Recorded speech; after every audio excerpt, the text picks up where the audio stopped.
Hello guys, I welcome you all to I exam B.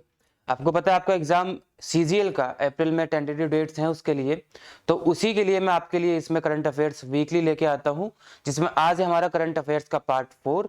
Part 3 हम इससे पहले कर चुके हैं, आप वो जाकर के देख सकते हैं। ये है पार्ट 4। तो पार्ट 4 का ये मतलब बिल्कुल नहीं कि केवल और केवल चौथे हफ्ते के है। इसमें पूरे जनवरी मंथ के जो इंपॉर्टेंट करंट अफेयर्स हो सकते हैं वो सारे के सारे लिए हैं। वो पहले से भी हो सकते हैं, दूसरे वीक से, तीसरे वीक से, चौथे वीक से, कहीं से भी हो सकते हैं। तो केवल यही नहीं सोचना है केवल फोर्थ वीक के हैं। तो इसमें और टीचर्स भी अपनी तरफ से आपके लिए क्वेश्चंस इसमें लेके आते हैं जो आपके एग्जाम के लिए इंपॉर्टेंट हो सकते हैं। उसी के साथ आप लोग हमारी वेबसाइट पे जा सकते हैं www.iexambee.com। वहां पे जाकर के आप फ्री में मॉक टेस्ट अटेम्प्ट कर सकते हैं। उसके लिए आपको कोई प्राइस पे नहीं करना पड़ता है, सारा का सारा फ्री है। उसी के साथ साथ अगर आप डेडिकेटेड तैयारी चाहते हैं तो उसके लिए कोर्स भी अवेल कर सकते हैं, जो कि एसएससी सीजीएल के लिए एक्सपीरियंस टीचर के द्वारा आपको वहां पे पढ़ाया जाता है। उसमें ऑफर चल रहा है, 40% का ऑफ आपको मिलेगा अगर आप SSC 40 कोड यूज करते हैं। तो एक्चुअल प्राइस आपको पे नहीं करना है, जो इसके बाद डिस्काउंटेड प्राइस होगा वो आपको पे करना है, और एक अच्छा डेडिकेटेड कोर्स आपको वहां पे अवेल करने के लिए मिल जाएगा। ज़्यादा टाइम नहीं लेते।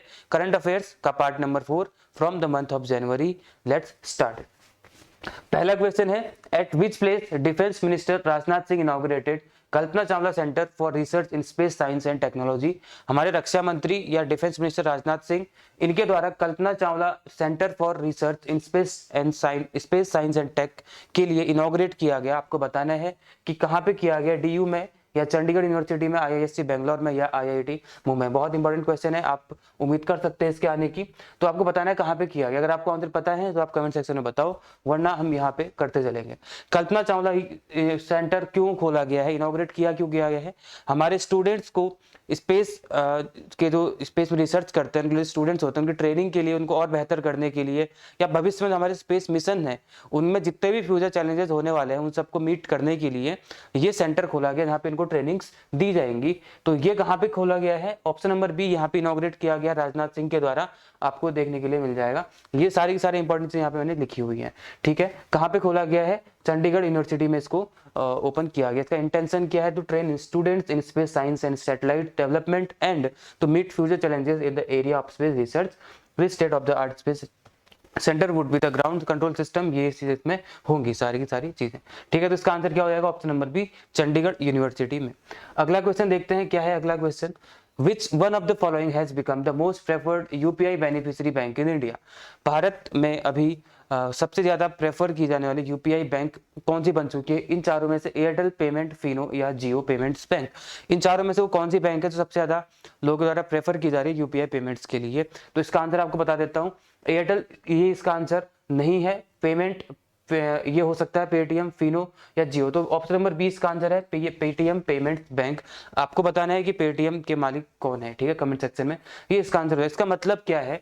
इनके कहने का मतलब ये है कि अभी अगर पिछले मंथ की बात करें तो हमारे जितने भी ये पेमेंट्स बैंक है, सबसे ज्यादा अगर कहीं भी UPI ट्रांजेक्शन हुए हैं या सबसे ज्यादा कस्टमर बेस किसी का बड़ा है तो वो पेटीएम पेमेंट्स बैंक के UPI ट्रांजेक्शन का बड़ा है। कितना बड़ा है? 926 मिलियन। इतने क्या है यहाँ पे ट्रांजैक्शन पिछले महीने में हुए हैं। एक सिंगल मंथ में 926 मिलियन ट्रांजैक्शन होना बहुत बड़ी बात होती है। तो किसका हुआ है? पेटीएम पेमेंट्स बैंक का हुआ है। तो ये इसके क्या हुआ है अभी? UPI बेनिफिशियरी बैंक इंडिया की मोस्ट प्रेफर्ड ये बनी हुई है। कौन? पेटीएम। आगे बढ़ते हैं। Indian army day is observe on. ये जो जनवरी मंथ है इसमें बहुत सारे इंपॉर्टेंट डेज हैं, काफी इंपॉर्टेंट डेज है। जैसे अगर आपको बताऊं तो 9 जनवरी हो गया, 9 के बाद आपका 10 हो जाता है, उसके बाद 10 नहीं 12 हो गया, फिर 14 जनवरी, 15 जनवरी, ऐसे ही आपका 24, 25 जनवरी, 26 जनवरी, ये सारे के सारे जो है इंपॉर्टेंट डेज में काउंट किए जाते हैं जनवरी मंथ के सारे के सारे। तो ये सारे के सारे इंपॉर्टेंट डेज है। तो आपसे पूछा गया कि Indian army day is observed on. Indian army day इनमें से कब सेलिब्रेट किया जाता है, कब मनाया जाता है? तो इसका आंसर 14 जनवरी बिल्कुल नहीं है, 12th भी नहीं है। इसका आंसर क्या होगा? 15 जनवरी। 15 जनवरी को मनाया जाता है इंडियन आर्मी डे। क्यों मनाया जाता है? क्योंकि 15 जनवरी 1949 का वो दिन था जिस दिन हमारे कमांडर इन चीफ इंडिया के पहली बार बने थे इंडियन आर्मी के लिए। उनका नाम था M करियप्पा। ठीक है, इनका नाम क्या था? M करियप्पा। दिल्ली में करियप्पा द्वार भी है जहां पे 15 जनवरी को इंडियन आर्मी डे के दिन परेड भी की जाती है। तो M करियप्पा पहले कमांडर इन चीफ या जनरल बने थे हमारे इंडियन आर्मी के, भारतीय थे। इससे पहले ब्रिटिश हुआ करते थे, उनका नाम आपको बताना है कि कौन थे, यानी कि किनको रिप्लेस करके ये बने थे। ये पहले क्या हुआ करते थे, एम करियप्पा लेफ्टिनेंट जनरल हुआ करते थे, उसके बाद ये बने थे कमांडर इन चीफ 15 जनवरी 1949 को। इसी उपलक्ष्य में मनाया जाता है इंडियन आर्मी डे। 14 जनवरी का दिन भी इंपॉर्टेंट है। इस दिन क्या मनाते हैं, Indian armed forces veteran day मनाया जाता है। Indian arm forces veteran day मनाया जाता है 14 जनवरी को। ये क्यों मनाया जाता है आर्म फोर्सेज वेटरन डे, जितने भी हमारे आर्म फोर्सेज में जिन्होंने भी सर्विस दी है, उन्होंने जो सर्विस दी है उसको कमेमोरेट करने के लिए ये हम मनाते हैं, उनको एक सम्मान देने के लिए कि आपकी वजह से हम लोग यहाँ पे शांति से रह पाते हैं। उस चीज़ के लिए मनाया जाता है आर्म फोर्सेज वेटरन्स डे मनाया जाता है 14 जनवरी को। अगला क्या है 12 जनवरी। 12 जनवरी का दिन बहुत इंपॉर्टेंट है, इसको मनाते हैं हम लोग नेशनल यूथ डे के तौर पर। स्वामी विवेकानंद इनकी जयंती से मनाई जाती है। Arise awake can stop till you reach the goal. ये इनका कहना था कि उठो जागो और तब तक मत रुको जब तक आप अपने लक्ष्य तक ना पहुंच पाओ। तो ये था स्वामी विवेकानंद जी की जयंती मनाई जाती है नेशनल यूथ डे 12 जनवरी को। 26 दिसंबर आपको दिख रहा होगा, 26 दिसंबर एक्चुअली 9 जनवरी का दिन जो होता है, 9 जनवरी को हम लोग मनाते हैं प्रवासी भारतीय दिवस।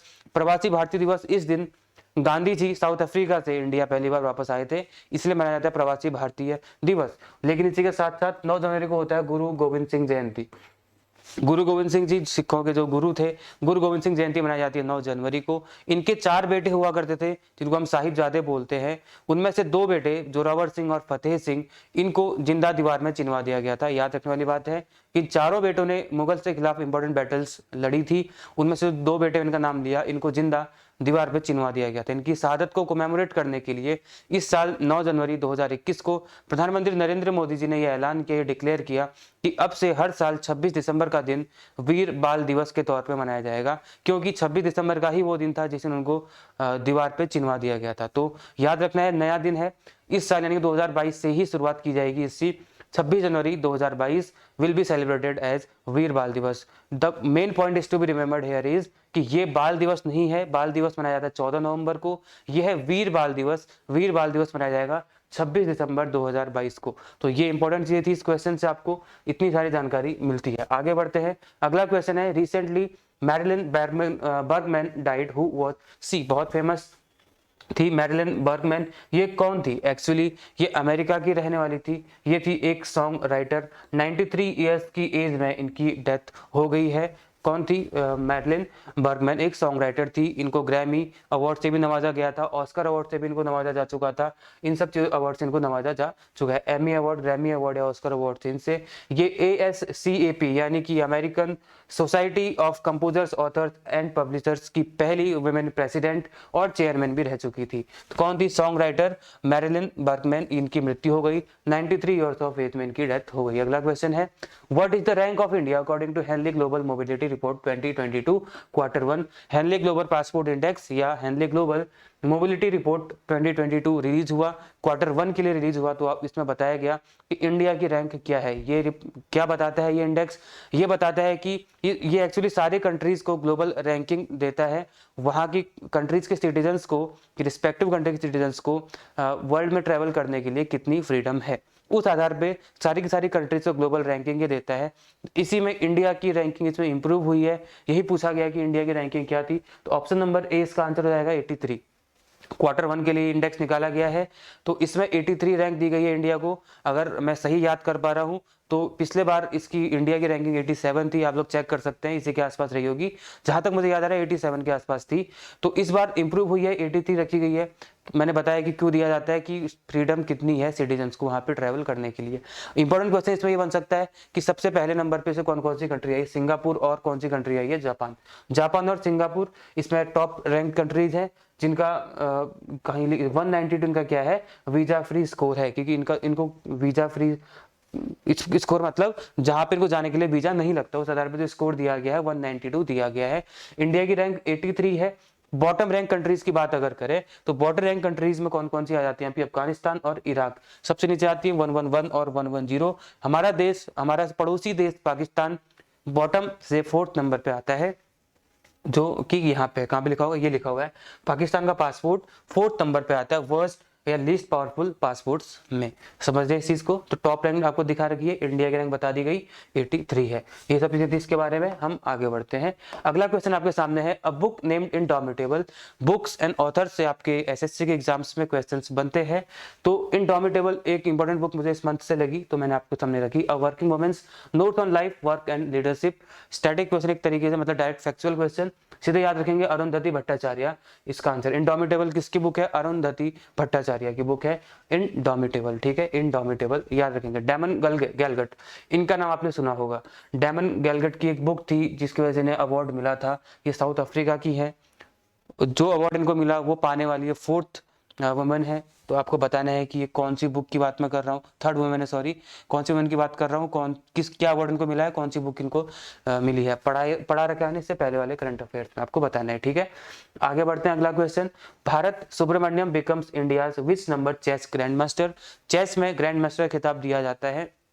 इंडिया में टोटल कितने ग्रैंड मास्टर हो चुके हैं? उनमें जो लेटेस्ट है वो है भारत सुब्रमण्यम, इनको दिया गया है चेस ग्रैंड मास्टर का खिताब। एक्चुअली ग्रैंड मास्टर का खिताब पाने के लिए आपको 3 ग्रैंड मास्टर नॉर्म्स को पूरा करना पड़ता है। इन्होंने अपना 3rd ग्रैंड मास्टर या जीएम नॉर्म पूरा किया। इटली में जाकर के वहाँ पे चेस चैंपियनशिप चल रही थी, वहाँ पे जाकर के इन्होंने पूरा किया अपना 3rd जीएम नॉर्म, जिसकी वजह से इनको मिल गया चेस ग्रैंड मास्टर का खिताब। कौन से नंबर का? इंडिया के 73rd नंबर का इनको खिताब मिल गया। यानी कि इंडिया में टोटल 73 चेस ग्रैंड मास्टर हो चुके हैं। 14 ईयर्स ऑफ एज, 14 साल के ये हैं भारत सुब्रमण्यम। ठीक है, आगे बढ़ते हैं। अगला question, India successfully test fire C2C variant of BrahMos cruise missile from which country. एक क्रूज मिसाइल होती है और एक कौन सी होती है? बैलिस्टिक मिसाइल होती है। 2 तरह की मिसाइल, अगर आपको पता है अंतर क्या होता है कमेंट सेक्शन में आंसर दीजिए। तो C2C वेरिएंट ऑफ ब्रह्मोस का C2C वेरिएंट अभी टेस्ट फायर किया गया है, बिल्कुल पिन पॉइंट सटीकता के साथ। जहां पे उनको टारगेट करना था बिल्कुल वहीं पे जाकर उसको टारगेट किया गया इस मिसाइल के द्वारा। C2C मतलब वही जैसे सरफेस टू सरफेस वेरिएंट होता है, समुद्र में जाएंगे तो C2C वेरिएंट हो जाएगा। तो C से ही हम लोग फायर करेंगे और C में ही उसको टारगेट हमारा रहेगा। तो C2C वेरिएंट इसका सक्सेसफुली टेस्ट फायर किया। कौन से डेस्ट्रॉयर, यानी डेस्ट्रॉयर को बोलते हैं युद्ध पोत हिंदी में, तो कौन से डेस्ट्रॉयर से किया गया? INS रणवीर, कोलकाता, विशाखापट्टनम, कोच्चि। रणवीर अभी न्यूज में आ गया, INS रणवीर काफी पुराना हो चुका है। राजपूत क्लास का डेस्ट्रॉयर है। राजपूत क्लास में 5 डेस्ट्रॉयर आते हैं, जिसमें से उन 5 में से 4th नंबर का है INS रणवीर। ठीक है, अभी इसमें क्या हुआ, इसमें ब्लास्ट हो गया था, एक आग लग गई थी इसमें, जिसमें 3 नौसेना के सैनिक शहीद हो गए, बाकी कुछ इसमें उनको इंजरी भी आई थी। इसमें INS रणवीर में याद रखना कौन से क्लास का है? राजपूत क्लास का 4th INS, 4th युद्धपोत है कौन सा? INS रणवीर है। आगे बढ़ते हैं, इसका आंसर क्या हो जाएगा? ये डेस्ट्रॉयर है INS विशाखापट्टनम। वेस्टर्न कोस्ट से इसको टेस्ट फायर किया गया DRDO के द्वारा, सक्सेसफुली टेस्ट फायर किया गया, बिल्कुल पिन पॉइंट सटीकता के साथ किया गया। C2C variant of BrahMos missile. INS Ranveer में अभी एक्सप्लोजन हुआ। इससे क्वेश्चन बन सकते हैं UPSC में। एक्चुअली आप लोग SSC की तैयारी कर रहे हैं, अगर कोई है जो CDS के एग्जाम की तैयारी भी कर रहा है, तो बहुत सारे चांसेस हैं कि INS रणवीर से क्वेश्चन देखने को मिलेगा। ठीक है, तो आगे बढ़ते हैं। INS विशाखापट्टनम इसका आंसर हो जाएगा। ये सारी चीजें थी इसमें लिखी गई हैं, आप लोग इनको देख सकते हैं। ये इंपॉर्टेंट पॉइंट्स हैं, जो मैंने बोल दी हो तो ठीक है, जो नहीं बोले आप यहाँ से पढ़ लेंगे। डिस्क्रिप्शन में आपको PDF फाइल मिल जाएगी। Recently who has sworn in as Nicaragua's president. देखिए, SSC का एग्जाम हो चाहे आप डिफेंस का एग्जाम दे रहे हो, वहां पे एक क्वेश्चन आपसे ऐसा जरूर पूछा जाएगा जो किसी न किसी दूसरे कंट्री के PM या प्रेसिडेंट के बारे में पूछा जा रहा होगा। तो आपको एग्जाम देने से पहले सारे के सारे प्रेसिडेंट जो नए नए नियुक्त होते हैं, अपॉइंट होते हैं, उनके बारे में पढ़ना बेहद जरूरी है। एक बार नजर मार के जरूर जाएंगे। तो इसी में अभी हाल ही ये खबर है, निकारागुआ के नए प्रेसिडेंट नियुक्त हुए हैं। आपको बताना है कौन। एक्चुअली ये अमेरिकन कॉन्टिनेंट की कंट्री है निकारागुआ। वहां पे इलेक्शंस हुए थे पहले, तो अभी वहां पे उन्होंने स्वर्ण इन, इलेक्ट तो पहले हो चुके थे, स्वर्ण इन अभी हुए हैं, तो अब अपना पदभार संभालेंगे। तो कौन है? ओलाफ स्कॉल्स बिल्कुल नहीं है। कौन है? Daniel Ortega. Daniel Ortega Nicaragua के नए प्रेसिडेंट बने हैं। क्वेश्चन आपसे बन सकता है ओलाफ स्कॉल्स, ये बहुत इंपॉर्टेंट है। मैं कहूंगा कि इन 4 जो नाम दिख रहे हैं आपको, इन 4 में सबसे इंपॉर्टेंट अगर कुछ है तो वो ओलाफ स्कॉल्स है। यहाँ से क्वेश्चन बन सकते हैं। ओलाफ स्कॉल्स कौन है? जर्मनी की बात करें, यूरोप में जर्मनी जिसने 2nd वर्ल्ड वॉर की शुरुआत कर दी थी, जर्मनी का हिटलर था। जर्मनी की चांसलर थी एंजेला मर्कल, 14 ईयर्स तक रही। उसके बाद अब वहां पे चेंज हो चुके हैं, पहली बार कौन आ गए हैं, ओलाफ स्कोल्ज आ चुके हैं। नए चांसलर कौन बने हैं, ओलाफ स्कोल्ज। ठीक है, तो ये इंपॉर्टेंट क्वेश्चन है, ये निकारागुआ के प्रेसिडेंट बने हैं। उसके बाद अली खान सोमाइलोव और कासिम जोमार्ट, ये दोनों भी न्यूज में आ गए। क्यों न्यूज में आ गए, क्योंकि सेंट्रल एशिया की कंट्री है कजाकिस्तान, 5 कंट्री आती है, कजाकिस्तान, किर्गिस्तान, ताजिकिस्तान, तुर्कमेनिस्तान और उज्बेकिस्तान। उसमें जो कजाकिस्तान है वहां के प्रेसिडेंट कासिम जोमार्ट ने नए प्रधानमंत्री नियुक्त किए, उनका नाम है अली खान स्माइलोव। तो नए पीएम कौन है कजाकिस्तान के, अली खान स्माइलोव, और कासिम जोमार्ट वहां के प्रेसिडेंट हैं। तो इतनी जानकारी आपको इस क्वेश्चन से मिलती है, सारा का सारा यहाँ लिखा हुआ है। आगे बढ़ेंगे, UN projects India GDP at what percent for financial year 2022। United Nations इसने इंडिया की जीडीपी फाइनेंशियल ईयर 2022 के लिए क्या प्रोजेक्ट करी है। ये क्या होता है, जीडीपी ग्रॉस डोमेस्टिक प्रोडक्ट होता है। तो किसी भी देश की विकास दर इसी से निकाली जाती है। तो फाइनेंशियल ईयर 2022 के लिए कितनी उन्होंने प्रोजेक्ट करी है यूएन यानी कि यूनाइटेड नेशंस ने, तो वो करी है आपकी 5.7 या 6.5। ऑप्शन नंबर ए इसका आंसर हो जाएगा 6.5। एक्चुअली उन्होंने पहले भी प्रोजेक्ट करी थी, पहले इन्होंने बोला था कि 8.5, लेकिन अब इन्होंने प्रोजेक्ट करी है कितनी, 6.5 प्रोजेक्ट करी है। इनका बोलना है कि 2023 के लिए 5.9% ग्रो करेगा हमारा देश। तो ये किसने करी है, यूएन देश यानी कि DESA, DESA मतलब क्या, department of economic and social affairs. इनकी रिपोर्ट आती है WESP। WESP का मतलब क्या है, world economic situation and prospects. इस रिपोर्ट में उन्होंने बोला कि इंडिया की जीडीपी 6.5% ग्रो करेगी 2022 फाइनेंशियल ईयर के लिए। ठीक है, आगे बढ़ते हैं, अगला क्वेश्चन देखते हैं। तो ये कुछ क्वेश्चन थे जो पार्ट 4 से इंपॉर्टेंट थे। आगे फिर आपके लिए क्वेश्चंस लाऊंगा, फरवरी के जब क्वेश्चंस आएंगे उसमें जनवरी के भी कुछ क्वेश्चंस रहेंगे। तो आप लोग ये मत सोचना पार्ट 4 है तो 4th वीक रहेगा, ऐसा नहीं है। पार्ट 4 मतलब पार्ट 4 पूरे जनवरी में से जितने भी इंपॉर्टेंट क्वेश्चंस हो सकते हैं उसका ये पार्ट 4 था।